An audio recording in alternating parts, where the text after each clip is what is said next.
बेंगलुरु के चामराजपेट में वाक़ दरगाह हज़रत सैयद मीर स्वाद बादशाह कादरी और मीर काफ बादशाह कादरी का 122वां उर्स बड़े ही तुस्को एहतशाम के साथ मनाया गया। बाद नमाज असर संदल माली परचमकशाई अमल में आई। फातिहा ख्वानी सलाम दुआ के बाद लंगर तकसीम किया गया। उर्स के तमाम तकरीबात हज़रत लक्कड़ शाह रहमतुल्लाह अलैह के सज्जादा नशीन सैयद अमीर उल हक कादरी के सरपरस्ती में अमल में आए।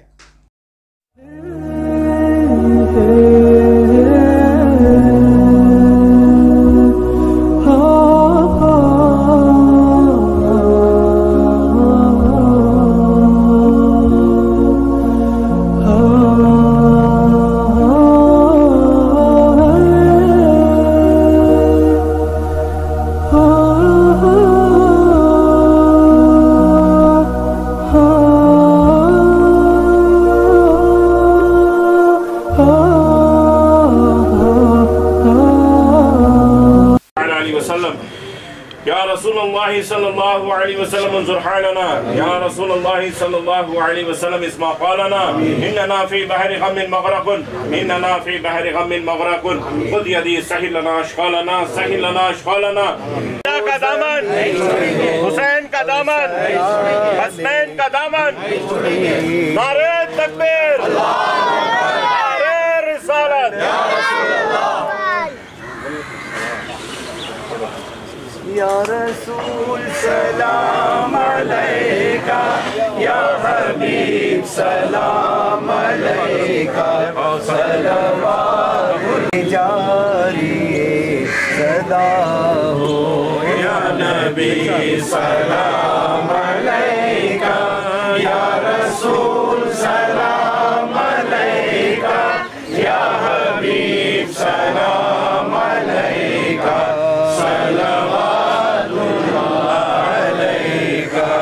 इतना करम।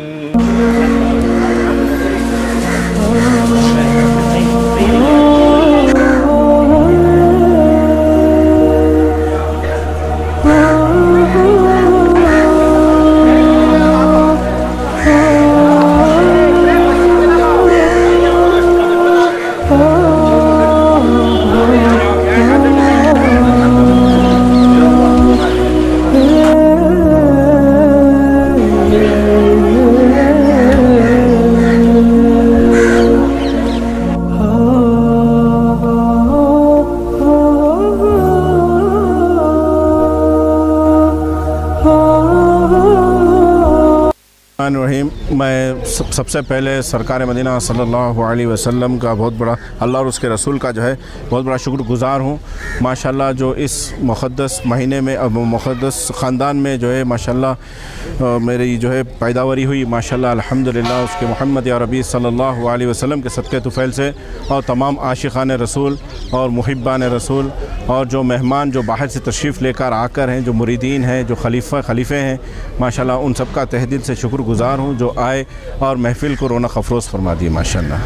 तो क्या तालीमात रही हैं आपके मेरे परदादा सरकार की जो सबसे पहली तालीमात ये थे कि जो है आपका खामोशी इख्तियार करना, यानी कि आपके अखलाक आपके किरदार इतने अच्छे थे। जब परदादा सरकार बगदाद शरीफ से जब तशरीफ़ लाए तो बेंगलुरु की आबादी सिर्फ 4000 की थी और ये बेंगलुरु जो है तकरीबन जंगल था, ये सिर्फ जंगल था। बेंगलुरु 4000 की आबादी थी। जब फजर की नमाज़ के बाद जब कुरान की तिलावत करते तो ये पूरा बेंगलुरु जंगल था ना, तो पूरे परिंदे शिकारी जानवर जो है सब बैठ के सुनते थे। कई मील दूर तक जो है कोई जानवर किसी को शिकार नहीं करता था। माशाल्लाह ये आपके अखलाक थे और आपकी हिरन आपके साथ 24 घंटे रहती थी। दुनिया और आखिरत की कामयाबी एक ही है, जब तक कि बुज़ुर्गान दीन का वसीला मजबूती से नहीं पकड़े नहीं थामे तो जो है दुनिया में कोई चीज़ हासिल न दुनिया न आखिरत कोई चीज़ हासिल नहीं हो सकती। तो बेहतर इसी में सबको मैं यही चीज़ का पैगाम देता हूँ कि जो है माशाल्लाह वब्तगू इलैहि वसीला, हर चीज़ का जो दारोमदार जो है वसीले में है, बग़ैर वसीले के दुनिया कोई चीज़ है ही नहीं। तो बेहतर इसी में है बुज़ुर्गान दीन का दामन थामे रहें और उनके साए में रहें और बलायात और आफियत से महफूज रहें। कोशिशें पहले ये होनी चाहिए कि तसव्वुफ़ की तालीमात आजकल बंद हो चुकी हैं। आजकल के जो खानखाएँ हैं वो खामखा की खानखाएँ हैं। हर गली में हर नुक्के पे जो है खानखा बन चुकी हैं, तो वो खामखा की ना खानखाएँ, वो सबसे पहले वो खानखा अगर बंद हो गई तो माशाल्लाह खानखाई निज़ाम सही तरीके से चल सकता है। अब रही बात दूसरी नौजवान को अगर सही रास्ते पे लाना है तो उनके माँ बाप का फ़र्ज़ है जो उनके औलाद को जो है डांट के नमाज़ पढ़ाने का सिखाएं, कुरान मजीद की तिलावत करने का सिखाएं, माँ बाप की खिदमत करने का सिखाएं, बड़े और छोटों के अदब एहतराम करने का सिखाएं। ये सब पहला मदरसा माँ का गोद होता है। आजकल माँ बाप ही जो है ख़ुद दुनिया में इतने मुलव्विस हो चुके हैं कि जो है अपनी औलाद को वक्त देना बहुत नामुमकिन हो गया है। अल्हम्दुलिल्लाह हमारी एक खुशनसीबी है कि आज हम गौस की एक आल की बारगाह में हाज़िर हैं। हज़रत पीरान पीर गौसुल आज़म दस्तगीर रज़ियल्लाहु ताला अन्हु का बड़ा करम है हम पर कि उनकी औलाद को हिंदुस्तान में आपने भेजा और हिंदुस्तान की सरज़मीन पे बेंगलोर के इस अज़ीम शहर में हज़रत साद रहमतुल्लाहि ताला अलैह, हज़रत काफ़ रहमतुल्लाहि ताला अलैह ये आले गौस से हैं और हज़रत पीर शमसुल हक़ साहब क़िबला अलैहि रहमा से हमारी बड़ी ही क़रीबी ताल्लुक़ात थे। उनकी दुआओं से हम नवाजे गए और उनके ज़िक्र वग़ैरह में बैठने का मौका भी मिला। और उनके शहज़ादे ने अमीरुल हक़ साहब ने अभी नमाज मग़रिब पढ़ाने से क़ब्ल उन्होंने जो बात कही आपसे कि खानख़ाहें जो हैं ये रूहानी मराकिज़ हैं, पहले हमारी इन रूहानी मराकिज़ से हम रूहानी फ़ैज़ हासिल करें। जिस्मानी सारी चीज़ें हमको मिलती हैं लेकिन रूहानी जो क़ुव्वत मिलती है सिर्फ़ खानक़ाहों से मिलती है, बुज़ुर्गान के दर से ही मिलती है। हज़रत पीरान पीर का ये सदक़ा है कि उनकी औलाद आज हमारे हिंदुस्तान में तशरीफ़ फरमा है। आज हम उनकी बारगाह में हाज़िर हैं और उनके उर्स पाक की हम बड़ी सादतें जहाँ पर रहमतें का नुज़ूल हो रहा है, रब के सदक़े में इन रहमतों के नुज़ूल का कुछ छींटा हमें भी नयसर आ जाए और हमारे मुल्क में अमन अमान फरमा दे और हमारे अंदर जो हालात बेचैनी के हैं खालिक़ कायनात सब की बेचैनियों को दूर फरमाए, हमको अमन अमान के साथ रखे। उनकी बारगाह के वसीले से हमारी अल्लाह तबारक व तआला हमारी दुआओं को कबूल फरमाए। इस उर्स में शिरकत होने की जो वजह है कि सबसे पहले ये निस्बत जो मिली है मीर स्वाद साहब और मीर काफ साहब की, आज जिनका ये उर्स मनाया जा रहा है, तो ये आले गौस पाक रज़ी अल्लाह ताला से इनकी निस्बत है और शजरा है। ये शजरा जो है हमें हज़रत अल्लामा शमसुल हक़ क़ादरी अल हसनी अल हुसैनी रहमतुल्लाहि ताला अलैह जो इनकी ज़ुबानी हम बारहा सुनते थे और इतनी सादगी से हज़रत का भी रहन रहा हमारे सामने और वो सदा इत्तेहाद के सदर भी रहे, सरपरस्त भी रहे, उसकी निस्बत से हमारा उनका साथ बहुत अच्छा रहा। तो हज़रत हमेशा जो है एक वाक़या सुनाया करते थे।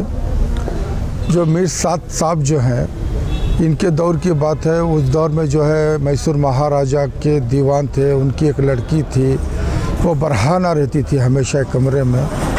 तो उसके अंदर जो असरात थे उसे दूर करने के लिए जितने भी उनके जो बड़े से बड़े जो नजूमी थे या तांत्रिक थे जो भी आते तो वो जो बच्ची के सामने जाते वो ख़त्म हो जाते थे, वो मर जाते थे, यानी कि बच्ची वो वापस नहीं भेजती थी किसी को।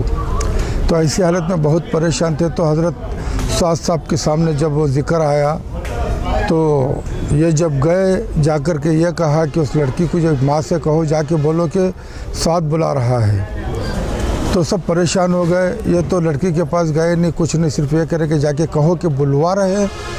तो इन्होंने यही कहा हज़रत ने कि जाकर कहो कि मैंने उसे बुलाया है। बस इतनी सी बात उस लड़की की माँ ने उसके सामने जब बयान किया तो उस लड़की ने यह कहा कि माँ साड़ी लेकर के आओ।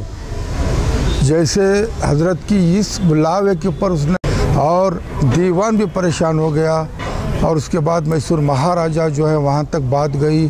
तो उसी की बानिस्बत ये चामराज वाडियार के नाम से ये जो हल्का ये इलाका हुआ उसी की देन थी। ये सब कुछ जो इनकी ये मिल्कियत है ये हज़रत ने बारहा कहा करते थे।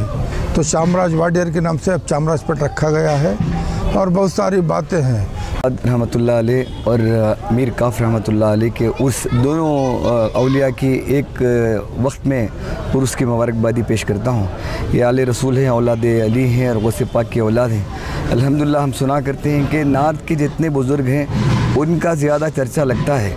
इसी तरह से साउथ में बहुत सारे हमारे बुज़ुर्गान दीन हैं, स्पेशली शहर गुलिस्तान बेंगलुरु के अंदर आप ले लें, कई बहुत सारे गौसे पाक के आल के सैयद मोइन बादशाह कादरी हैं, और हमारे जैसा कि बहुत सारे सैयद खमरुल्लाह शाह कादरी हैं, इस तरह से बहुत सारे जैसे तोकल मस्तान हैं, ऐसे बहुत सारे बुज़ुर्गान दीन शहर गुलिस्तान बेंगलुरु में और कर्नाटका में बहुत सारे हमारे बुज़ुर्गान दीन हैं। हमें चाहिए कि इन बुज़ुर्गान दीन का भी चर्चा करें। अक्सर हमारे उलमा इकराम भी जो है नात के बुज़ुर्गों का चर्चा करते हैं, लेकिन मैं गुजारिश करता हूँ कि आप साउथ में इतने प्यारे प्यारे अकाबिरीन बुज़ुर्गान दीन हैं, उनका भी आप चर्चा करें। इन्होंने माशाअल्लाह शहर गुलिस्तान बेंगलुरु और रियासत कर्नाटक में बहुत सारा काम किया है।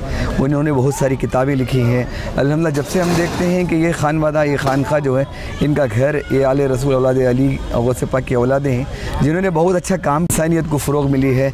इन्होंने दर्ज दिया है कि काफिर भी आए हमारे दर पर वो आरामगाह हासिल कर सकता है। किसी वजह से किसी वजह से तफरीक़ा नहीं फैलाया। इन्होंने अच्छा पैगाम दिया, मोहब्बत का पैगाम दिया।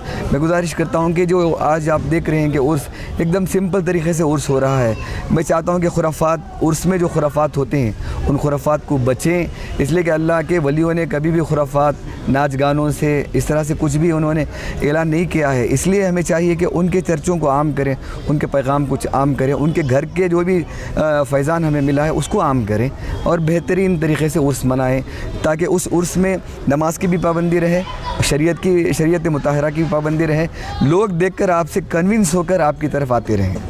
इस तरह से औलिया की शान भी बढ़ते रहेगी, आपसे लोग मोहब्बत भी करना शुरू करेंगे। बस यही मेरा पैगाम है उससे। शुक्रिया।